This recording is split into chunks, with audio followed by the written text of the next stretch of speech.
ఈసారి సైసాలన్న అయితే మళ్ళీ పెద్ద గిండె అయితే పట్టేసినాడు. సైసాలన్న ఆనందానికి హద్దులైతే లేవు.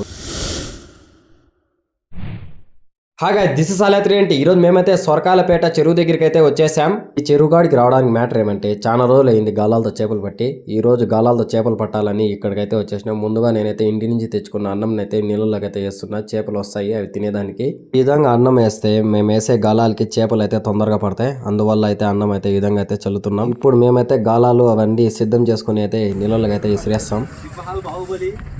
పెద్ద చేపలకి ఛాన్స్ లేకుండా చిన్న చేపలే మొత్తం అయితే తినేస్తుండే. అందువల్ల అయితే ప్లేస్ అయితే నేను మార్చేసిన. ప్లేస్ మార్చినా కానీ మా గాలానికి ఇప్పుడు వరకు ఒక చేప కూడా పర్లేదు. గంట పైన అయిపోతా ఉంది.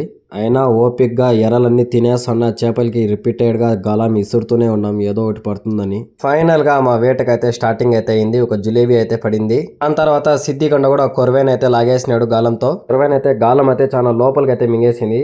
ఆ గాలాన్ని అయితే అఫాన్ అయితే రిమూవ్ అయితే చేసేసినాడు కష్టపడి.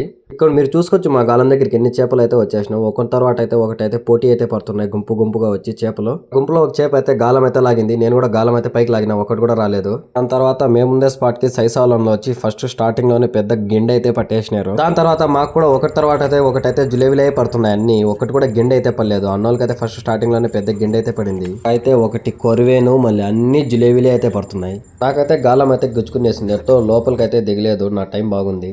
అయితే మళ్ళీ ఒక జిలేబీ అయితే పడిపోయింది గాలానికి. గాలాలతో చేపలు పట్టేటప్పుడు చాలా ఓపిక్గా చాలా జాగ్రత్తగా అయితే ఉండాలా.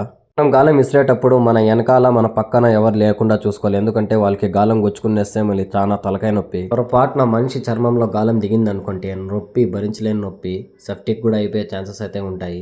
మళ్ళీ ఈసారి సైసాలన్న అయితే మళ్ళీ పెద్ద గిండె అయితే పట్టేసినాడు. సైసాలన్న ఆనందానికి హద్దులైతే లేవు. అయితే చీకటి అయిపోయింది. ఇవి అన్ని సైసాలన్నలకి పడిన చేపలు అనమాట. 2 పెద్ద గిండ్లు అయితే పడినాయి. మళ్ళీ చిన్న చిన్న జులేబీలు, మళ్ళీ చిన్న గిండ్లు అయితే పడినాయి వాళ్ళకి. దాని తర్వాత మా గలాన్ని పడిన చేపలు ఇవే 2 సన్న పక్కులు, ఒక కొరవేను, మళ్ళీ అన్ని జిలేబీలే అయితే పడినాయి మనకి.